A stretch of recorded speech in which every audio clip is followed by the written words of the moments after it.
YouTube বন্ধুরা, এই সন্ধ্যের মেনু আজকে রুটি ভাজা হবে। এই রুটি ভাজছি আমি।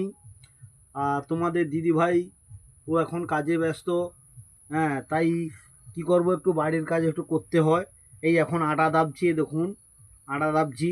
যারা যারা রুটি খাবে কমেন্ট করে বলবে, আমি রুটি পাঠিয়ে দেবো। ঠিক আছে, এই দাবা চলছে বন্ধুরা। এইভাবে আমি রুটি বানাই, দেখো।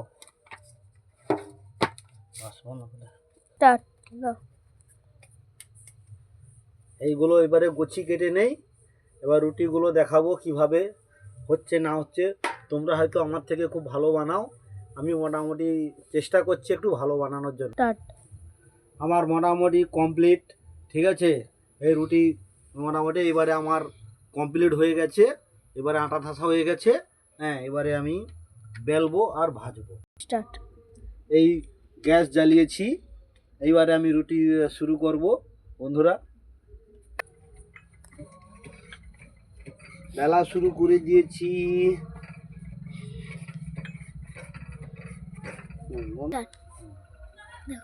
দেখুন কেমন করে ফুলিয়েছি। এই দেখুন,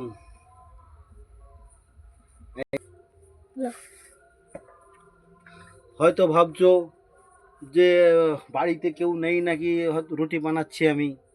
কারণ হচ্ছে কি, রুটি বানানোর কারণ হচ্ছে কি, আমার মা একটু দোকানে থাকে, আমার বাড়ি থেকে একটু দূরে। যার ফলে মার একটু খাওয়ার একটু দেরি হয়ে যায়। আর তোমাদের দিদিভাই যে আমার স্ত্রী, উনি এখন কাজে এমন ব্যস্ত, উপরে আমাদের ছাদের উপরে চুলের কাজ চলছে। যার ফলে মার খাবারটা দেরি হয়ে যাবে। যার ফলে আমি ভাবছি একটু তাড়াতাড়ি করে যদি রুটিটা বানিয়ে দেই, মার তাহলে খাবারের কোনো সমস্যা থাকবে না। তো যার ফলে এই আমাকে একটু কাজটা করতে হচ্ছে। হ্যাঁ,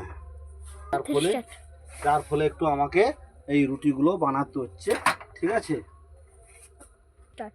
তাই কোনো সমস্যা নেই, বাড়ির কাজ একটু হাতে হাত লাগিয়ে দিলে কোনো তো সমস্যার ব্যাপার নয়, আমাদের নিজেদেরই ব্যাপার। একটু হাতে হাত যদি লাগিয়ে দেই, রান্নার কাজটা একটু যদি করে দেই, তাতে ভালো, তো দুজনেরই ভালো হয়।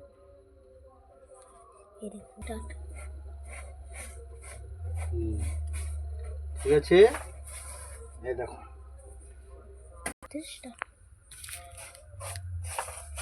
এইভাবে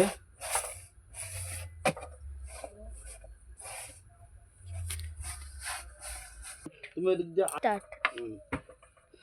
হ্যালো ভাই, কি করছে? কাজ শেষ হলো না, বাকি আছে।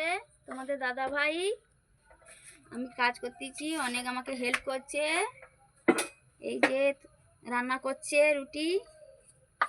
ও মুখ শালা কথা। তোমাদের দাদা ভাই অনেক আমাকে হেল্প করে, অনেক অনেক আমাকে হেল্প করে। তোমাদের দাদা ভাই রুটিগুলো ভেজেছে, দেখছো? মেয়ে মানুষেরও কান কেটে দেবে, এত সুন্দর রুটি হয়েছে।